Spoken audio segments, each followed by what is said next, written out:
দেখো সকাল হয়েছে সেই কখন, এখন উঠার নাম গন্ধ নেই। না উঠেই চা খেয়ে ফেলছো না? চা খাইছে ব্রাশ না করেই। এটা আমরা বেডটি খেয়েছি চুপ করো, কখন? এগুলো নোংরা মানুষের কাজ। ব্রাশ না করে কেউ কখনো চা খায় নাকি? হুম।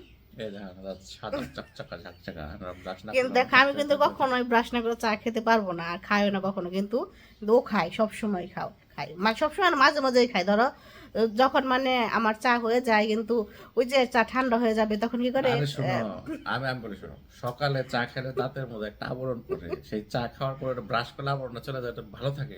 বুঝো না তোমরা এগুলো? মুখের মধ্যে একটা ধরো জাম ওই থাকে, ওইটা যারা আমি গিলে, যারা ভিডিও দেবো তারা কমেন্ট করে বলবো আসলে সকালে ঘুম থেকে উঠে চা খাওয়া ভালো না ব্রাশ করে চা খাওয়া ভালো। ওইটা গিলে ফেলা হয় না বলো? মুখে কোনো জীবাণু থাকে না, না, মুখ পুরো পরিষ্কার। যেমন থাকে না, ব্রাশ না করে চা খায়, নোংরা, নোংরা একটা। ব্রাশ না করে চা খাও কেন?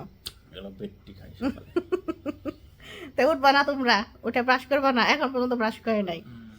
কয়টা বাজে? বেলা বাজে 10টা। হুম, উঠবা না? ওই যে আমরা উঠছি, এটাই।